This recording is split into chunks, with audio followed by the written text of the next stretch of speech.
We're really pleased and honored to have Jonathan Turley as our first speaker to kick off this series here. Jonathan is one of the greatest lawyers in the country. In fact, he's been ranked as one of the top 500 lawyers in the United States. And it would be difficult to find a more ardent and fierce defender of civil liberties than Jonathan. He teaches law at George Washington University. He's an active trial attorney. He handles appeals. And he's been, on national network television for many years, ABC News, CBS, NBC. He's a prominent figure in the news. And his articles have appeared in New York Times, Washington Post, USA Today, Wall Street Journal, all the mainstream media. But one of the things that has always struck us about Professor Turley, and the reason that we have him speaking here, is that his consistent, ardent defense of civil liberties, whether it's George W. Bush in office or Barack Obama in office, you can always count on Professor Turley to maintain that consistent defense of civil liberties.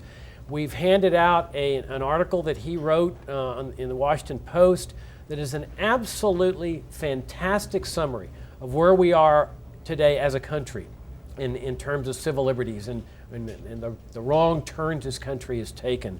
So it's really a big honor to have Professor Turley join us. So without any further ado, would you please welcome Jonathan Turley.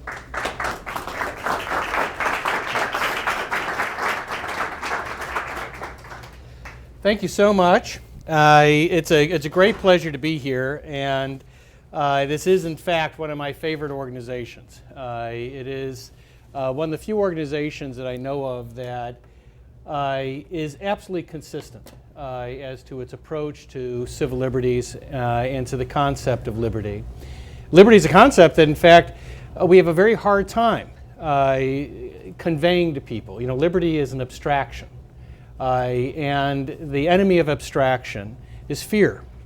That government after government uses very specific fears and threats, and it's an unequal battle. When someone says that there could be a terrorist attack in your town, that's a very real image. When someone talks about privacy, that tends to be more of an abstraction.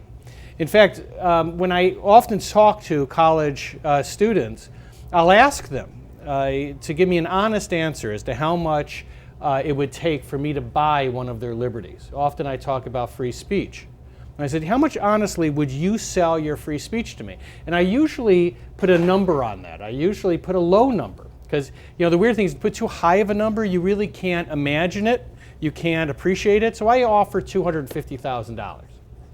And say, would you sell your free speech to me for $250,000? And by the way, I get a better return than if I say $1 million. If I say $250,000, students appreciate what that translates to in terms of how many terms of school, card debts, things of that kind. And when they answer me honestly, the vast majority say they will often sell their free speech. Partially because you could see them thinking in the audience, when was the last time I used that? When's the last time I actually said, okay, I'm going to use that free speech of mine? Who listens to me? And so that abstraction that comes from civil liberties is our great enemy. Now, the fear that many of us have is that there's a fundamental shift occurring in our country. I happen to agree with many of the policies of Barack Obama. I voted for him. But that doesn't matter. What matters in our system often is how we do something, not what we do. We could disagree on what we do. But there's a fundamental shift occurring in our system that's extremely dangerous. And unfortunately, there are many who cannot get themselves to oppose this president who holds a rather iconic position in our country. I'd say that puts it lightly. I mean, to me, it's becoming more and more like a cult of personality. I'm astonished at what liberals and Democrats have traded away in return of supporting this president. And I believe they will loathe the day that they remain silent. Because the strange thing, the really frightening thing about constitutional law is that ground that is lost through acquiescence and silence is very hard to get back. And when you do, it comes at a great price. And I think that we will look back at this period and wonder why so many remain silent as our nation, our system changed in such a fundamental way. So I don't really demonize Barack Obama, to the contrary. I identify with him. But I do fear what he's doing in terms of the concentration of power in this system. See, I'm a Madisonian scholar, so you say that we have a Jeffersonian system, you'll see my head explode. That James Madison was hands down the most brilliant framer, actually the most brilliant citizen this country has ever produced. And he created this system. He was not original. Please don't ever say that. I gave a speech once in Paris and had a former ambassador tell an audience of French judges that we created the separation of powers, and I almost died of embarrassment. We didn't. Okay? People like Montesquieu can claim that title. But we certainly improved it. We made it different, and we made it into a system that could last. We have a system that's sort of the all-terrain vehicle of constitutional law. It can go through anything, as long as you stay within the rules. Now, what's fascinating about Madison is I just finished a long study of some of his work at Princeton. And what's fascinating about Madison is that he had a particular interest in Newtonian physics. Most of them did. Newton at that point was the hottest thing for intellectuals. And in fact, in the papers in Princeton, you'll find Madison doing these elaborate hand-drawn charts of planetary bodies as he tried to work through these new concepts of Newtonian physics. But what's really interesting to me as an academic is that when you look at his writings and when you look at the things he said in the Constitutional Convention and later, they're filled with Newtonian references. They're filled with these references to physics. Now, one of the things that he had this vision of was sort of a separation of powers that created three bodies that were in a fixed orbit. That they were fixed orbit by their inverse and equal powers. Okay? And so that orbital structure was key because it gave balance to our system. And make no mistake about it, people often talk about the separation of powers as a protection of the inherent power of the branches. That was never viewed by the framers as the purpose of separation of powers. The purpose of separation of powers is to protect civil liberties. Because the menace that they were trying to avoid, to deter, to limit, was tyranny. The concentration of power in any one branch, not just the executive branch, any of the branches. That's what makes what's happening today so dangerous. We've had a shift of gravity in our system, heavily towards the executive branch. It preceded President Obama. I wrote recently a piece in the Washington Post about what I refer to as the fourth branch, this new system of agencies that dictate so much in terms of the legal obligations of citizens. You're 10 times more likely to be adjudicated today by an agency than a court. You have the number of regulations dwarfs the number of pieces of legislation coming out of Congress. We have this huge organization of federal agencies that have a much greater impact on the lives of citizens than anything Congress does. Indeed, it's increasingly independent even of the President of the United States. And the result is that we have a fourth branch for a system designed for three branches. And that center of gravity, that balance, that locked orbit that I talked about, has been put into jeopardy. The instability of a system that is tripartite is the greatest danger Americans can face. And we are facing the greatest instability in the history of this country. Now, the problem with that shift towards the fourth branch is it's coming at a time of a type of perfect storm. Because as more and more legislative authority is shifted to these agencies, and by the way, the Supreme Court recently said that federal agencies could even determine their own jurisdiction, which is something that none of us thought that they could do.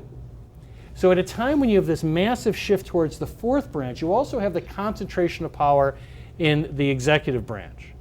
Many of us are surprised by what Barack Obama has done, He not only adopted most of the Bush policies in the national security area, but also most of the presidential power claims of Bush, and then went further. He actually dwarfed Bush in many respects. The result is a level of unilateral power in the President of the United States that has never existed in this country. And it is going to outlast this president. To my friends on the left that I speak to, I just tell them, here's a news flash. This is not going to be our last president. And there will come a day when you regret the power you gave to this office. Now you look at the power and it's extreme. And this shift of concentrated power, the most extreme is the kill list. You know, you have a president who now claims the authority to be able to kill any U.S. citizen on his sole authority. Now, this is what confuses me, and I must admit, I feel much more comfortable in the 18th century than I do today. I just prefer it. Maybe it's because I miss the clarity. But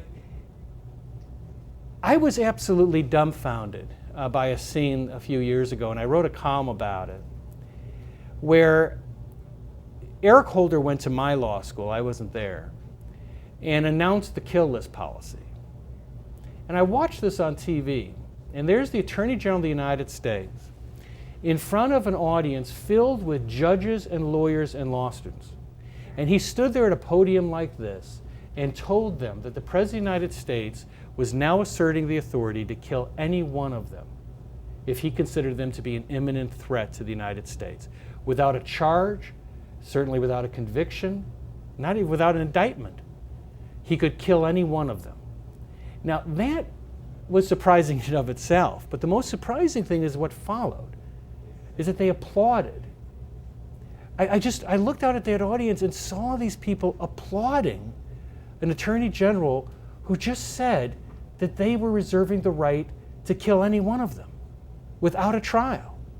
And I stood there and I thought, you know, for the first time, I was sort of shaken to the core, because I think I'm an optimist. Even though I've been in the city a long time, it's hard to be an optimist. But when it comes to the Constitution of the United States, I've always been an optimist because I believe that James Madison created one of the more perfect systems. It's not entirely perfect, but it's the best thing going. And for the first time I sat there and I really had a crisis of faith. Because I don't think the framers would ever have imagined. I'm not talking about George Mason, who saw this coming, who was just a fantastically brilliant framer. And Mason clearly saw this coming. But I don't think any of the framers would have thought that an Attorney General of the United States could tell an audience of Americans, let alone judges and lawyers, that they were adopting a kill list policy and have that announcement met by applause.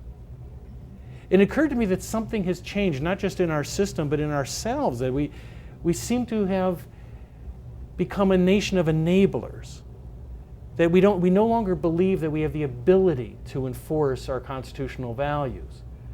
And so it's not surprising that when they pushed the kill list policy and received polite applause, that the president proceeded to assert other presidential powers.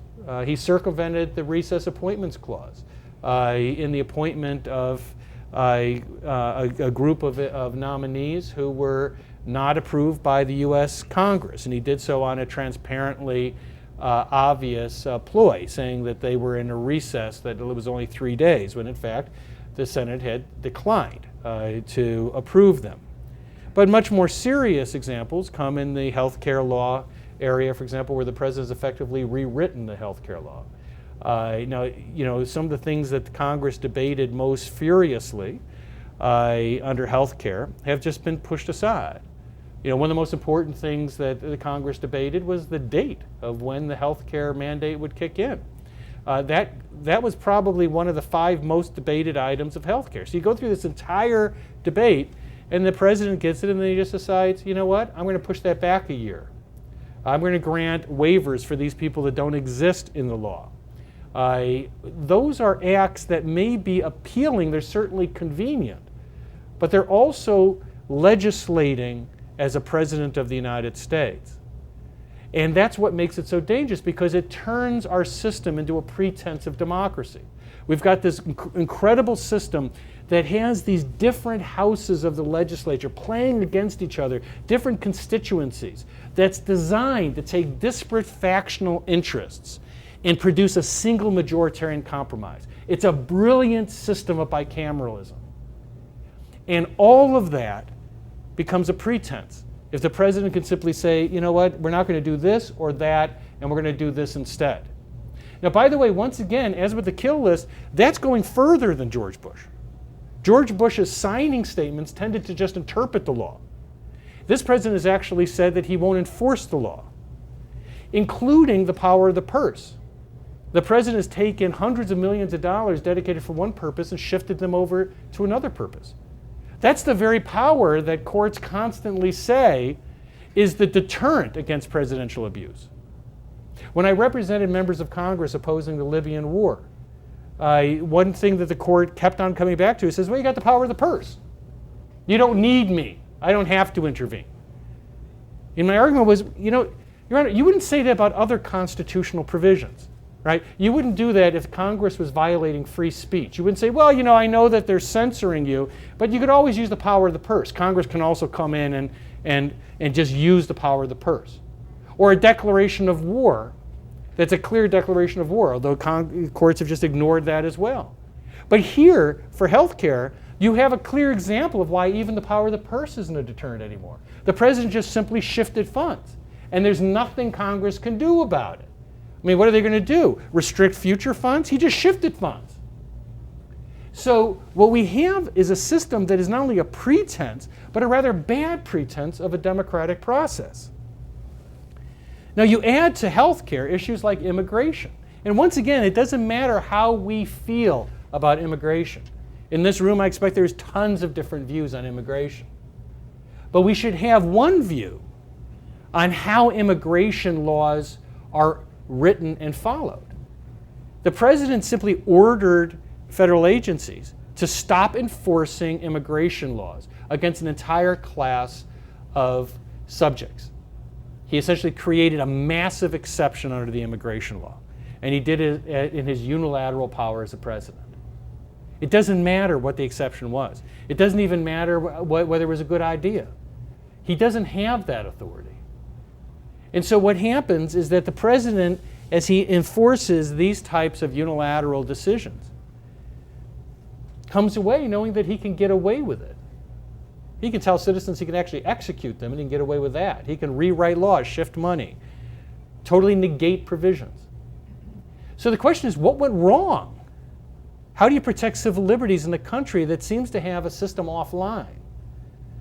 The failure here is the United States courts. That the court system for years has been following a policy of judicial avoidance. And so when we came in with the Libyan challenge, we had a very clear case of a president going to war without a declaration. Now, I've long viewed the Constitution as meaning what it says. Of all the issues of importance to the framers, war was in the top 5.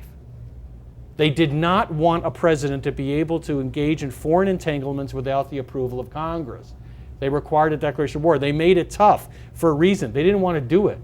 And if you take a look at the hundreds of billions of dollars we have spent in Afghanistan and Iraq and what we've gotten in response and the thousands of dead and wounded soldiers, you'll see how brilliant the framers were. So when they went into Libya, we challenged it. My clients were both Democratic and Republican, liberal and conservative. I was very proud of those members. Those were the good ones. And the response of the administration was amazing, because the argument was, look, this is a war. Okay? You've just declared war on a sovereign nation, and you haven't even consulted with Congress. Not doing those ridiculous resolutions like the members like to get them off the hook. The White House actually said that they didn't have to tell Congress, and they didn't. They made no formal demand of Congress, and they unleashed a war. And when we filed the case, they came back with a brief saying, and this is the famous statement from the White House, that this really isn't a war. You know, that this is something else. You remember they had this bizarre description of what it was. And when we challenged that, the White House was very clear. They said only the president can define what a war is. And I told the court, does that make sense to you?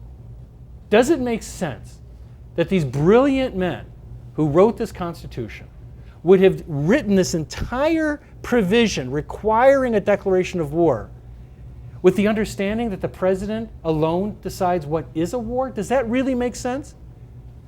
In Libya, we took out government tanks. We took out government positions. We bombed the capital of another nation. We supported insurgents against the government. Regardless how brief it was or how much it cost, we spent billions. That's a war. If that's not a war, I don't know what is.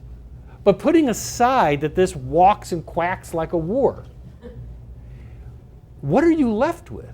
What is the limiting principle if the president alone can define war? Well, the judge let it go. He dismissed the case and said, this is a political question. And there lies the problem. We not only have a shift of gravity towards the executive branch and the addition of a fourth branch in a tripartite system, but we have another branch that has essentially taken itself offline through this avoidance principle. That you have judges that simply don't want to deal with these tough questions. And of course the result is that executive powers continue to expand largely at the cost of the legislative branch. Let's talk about that branch for a second. One of the core beliefs of James Madison, as many of you know from the Federalist Papers, was that they had developed a system where ambition could combat ambition. Right? That's what was different from the French constitutions that followed us, which I often make fun of. And that is, the French always write constitutions at what I call the Bud Light I love you man moment. That they write constitutions, they overthrow a country, a king or a government, and then they have this wonderful party that only French can do. They have great parties. And by the way, you want to read beautiful constitutions? Don't come to me. Lots of people come to me and they say, you know what, I want to say how much I love the U.S. Constitution because I love reading it. It is so beautiful. And I look at them and say, look, I got to tell you, either you've not read the Constitution or you have a really tragic life because it reads like the IRS tax code. It's written by this dweeb, James Madison. There's nothing beautiful about the U.S. Constitution because James Madison was this wonky guy. If he existed today, he'd be inventing a .com. He was the least flourishing person you could ever want. The French, they know how to write a constitution. You read a constitution out of the French, and you can pick a number of them because they all failed, they are beautiful. Tears come to your eyes. It is so gorgeous how they write these constitutions. But the problem is they write it at this Bud Light I love you man moment. Right? They overthrow the government, and they love each other. And they write this thing, and it just talks about all the things they have in common. Their common purposes, the future of mankind, right? And then after the party, they have that morning after problem where they wake up and they go, wow, I really thought you were a lot different last night. And so their systems would fail because they lacked what James Madison saw, which is that Madison was a pragmatist. He was almost a cynic about the human nature. And I don't hold that against him. So was Montesquieu. You take a look at a cynical view of humanity, read Montesquieu. When you read them, you're like, why do you even care about us anymore? Because it's clear that they had a pretty good eye for the frailties of human beings. And I'm not ashamed of it. They both knew that human beings tend to be divisive. They tend to be factional. They tend to associate with people like themselves. They tend to be corrupt. It's an unfortunate part of our species. We have great moments, but we have a lot of petty moments.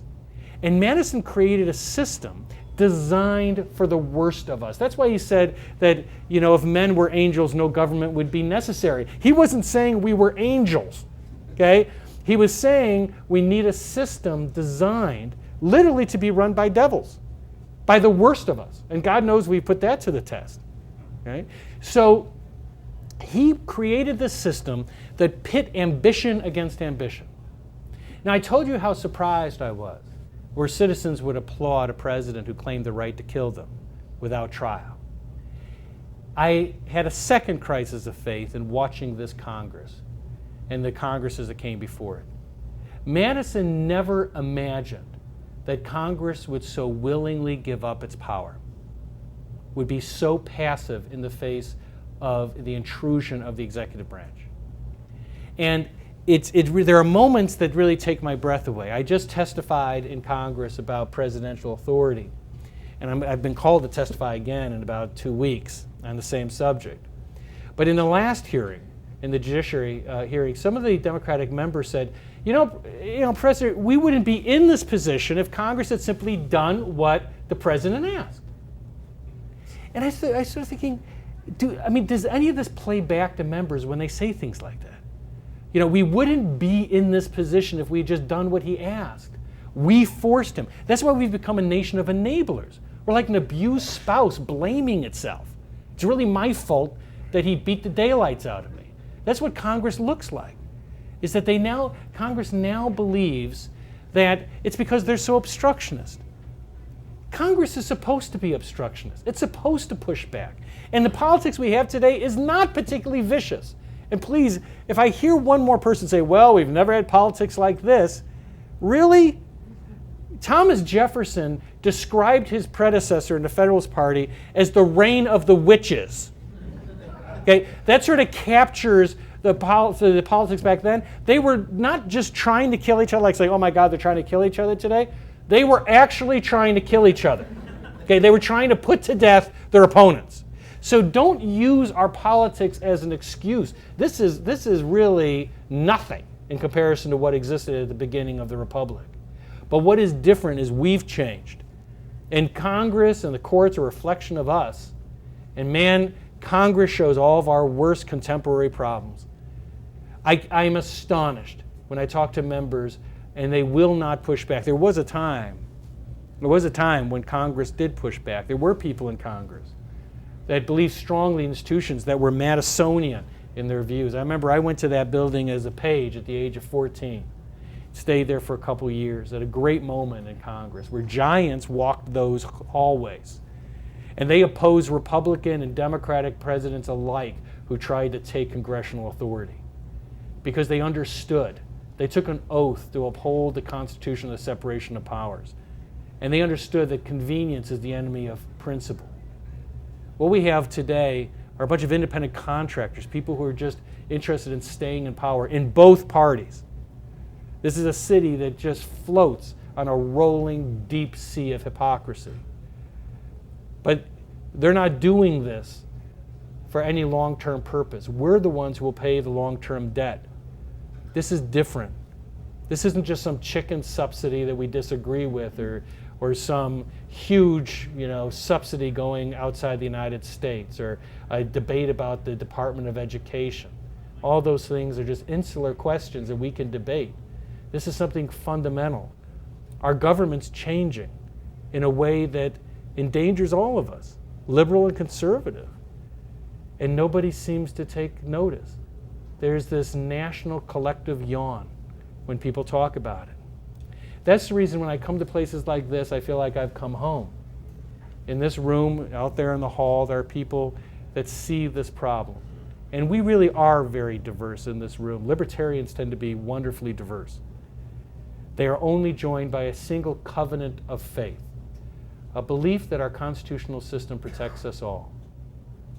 And I haven't given up on being an optimist. It's just that our work is greater than I ever thought it would need to be. Why don't I stop there and open up for questions? Yes?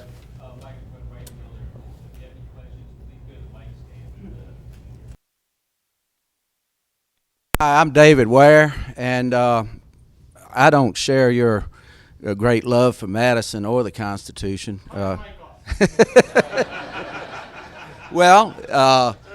And I'm more Jeffersonian and Patrick Henryan. My My observation is that this Constitution that Madison created and that Patrick Henry smelled a rat when it was ratified has either allowed what has happened to happen or failed to prevent it.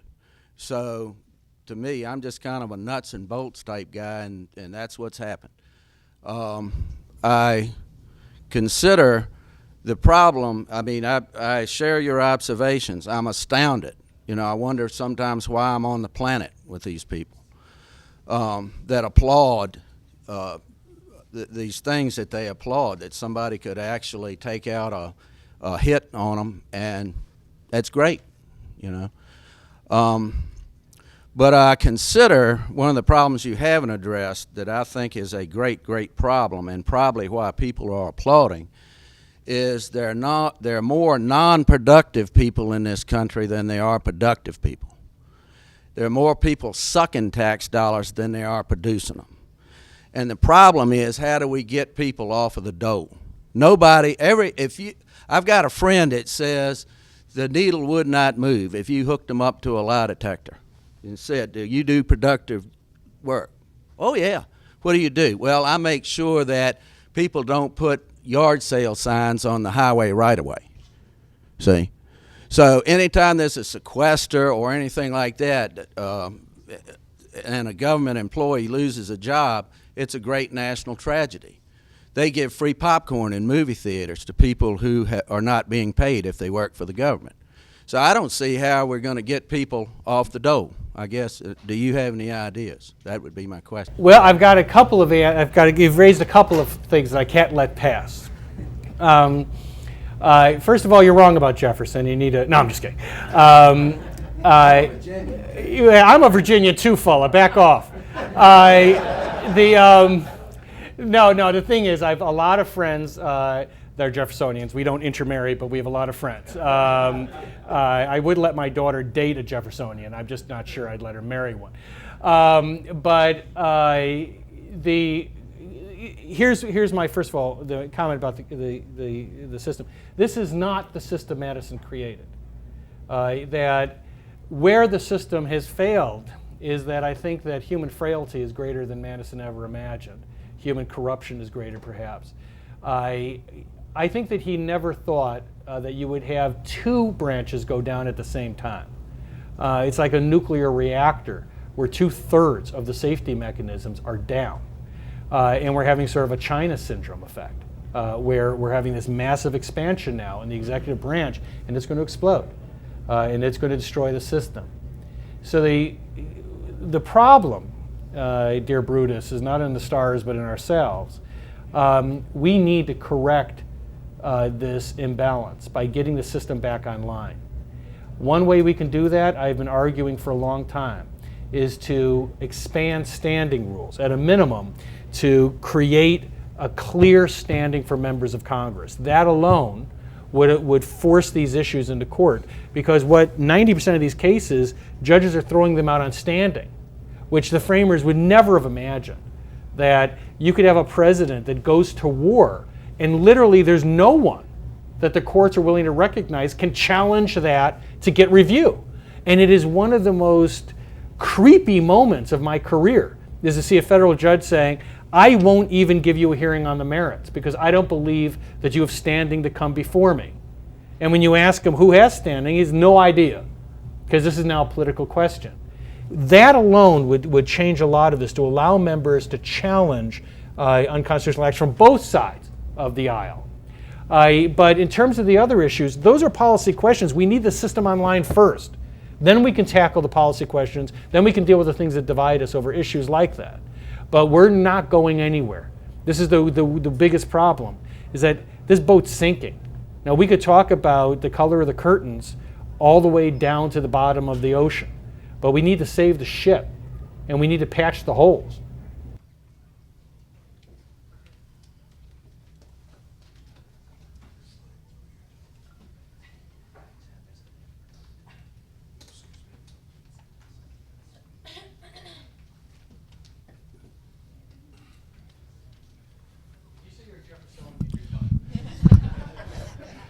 Good morning. My name is Bobby Rodrigo. I'm the National Event Coordinator for People Against the NDAA. To echo something that you said and then to ask a question, you were mentioning how the legislative is expanding the executive power. I offer, to back up your statement, the 1973 War Powers Act, the authorization to use military force in 2001. But my question to you is based upon the Patriot Act and the indefinite detention provision of the National Defense Authorization Act. To me, what that seems to be doing is the legislature is saying to the executive, you even have the authority to be capricious, because they're not even offering a justification for removing the due process that's involved in the Constitution on the basic things. The fourth, we hear a lot of fodder about, it's not fodder, that's the wrong word. We hear a lot of conversation about the Second Amendment more than any other of the Bill of Rights.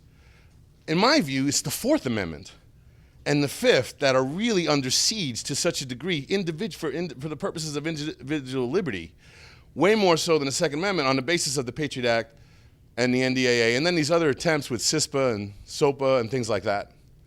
So my question is to you is, would you offer your position on the indefinite detention provision of the NDAA and your feelings about where Congress is going with some of this power authorization? And you mentioned standing, which was, as I'm sure you know, that was the ruling that the Second Circuit did to the marvelous decision by the district court judge in that case, and then now sit in front of the Supreme Court. So what is your feelings about the indefinite detention provision of the NDAA? Well, this is the reason I love FFF, because you don't get questions like these last two questions anywhere else but this place. It's really fantastic. First of all, I agree in terms of the Fourth and Fifth Amendment, but the tragedy is that we're taking damage below the waterline across the Constitution. Just 2 days ago, a respected group that reviews press freedoms listed the United States under the First Amendment, this is a First Amendment issue, but listed the United States as 46th in the world now for press freedom. We dropped 16 positions under Barack Obama. We had dropped a similar amount under George Bush. But we are now below countries like Romania in terms of press freedom because of the attacks on journalists, whistleblowers, and of course with the Fourth and Fifth Amendment, we've seen this expansion of police powers in the United States, which I share your view entirely. In fact, one of the things that I wrote a column right after the Boston bombing, and the column was raised probably an unpopular point when everyone was celebrating the response of the police in Boston. What I saw, to my amazement, was a huge area of a major city, a huge area where police went house to house without warrants and forced everyone out. Turns out that he wasn't even in that sector, but they went literally house to house. There were pictures of people being pulled out of their houses, refusing to go because they don't have a warrant, and the police went house to house forcing people out saying, we're looking for this kid. They had no basis for it. There was no probable cause for it. There wasn't even a reasonable suspicion. They were doing an area-wide search of homes. And everyone applauded and said, wow, wasn't that great? To me, it was the most frightening thing that I've ever seen in my life. Really? You're going to start allowing police to do blanket zone searches without warrants to find this kid it turned out he was hiding in a boat. Okay? Well, the same thing we're seeing across the board, and of course the NNDA is the ultimate example. That, what's funny about that is you remember that wonderful scene with Leahy on the floor where he said, whoa, this is unacceptable. Citizens can be held indefinitely, and you could almost hear his phone ring from the White House. And then suddenly his proposal disappears and he comes back and says, really, this isn't a problem.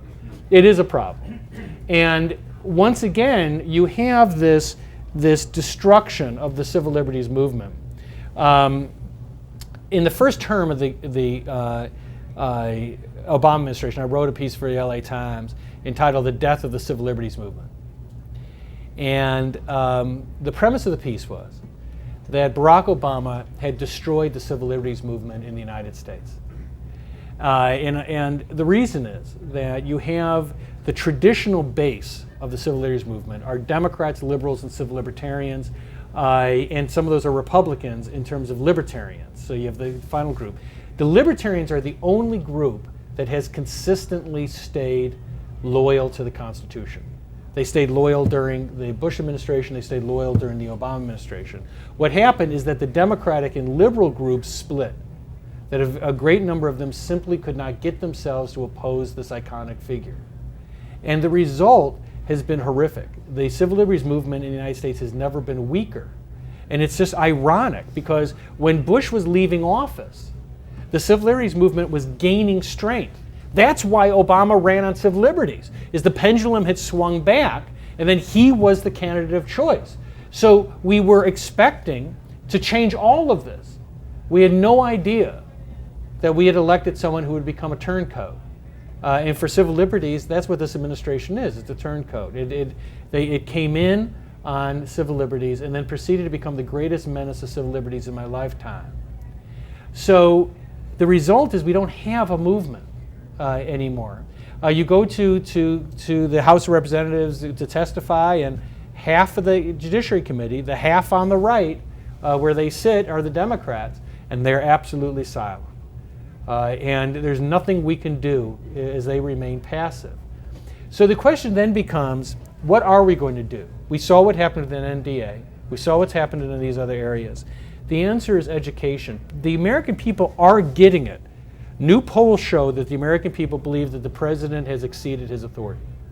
Another poll showed that Americans are more afraid of their government than they are a terrorist attack. So the message is getting through. What the disconnect is, and this goes to the first question, is I blame the problem here, not on the work issue, but we have increasingly what I often call this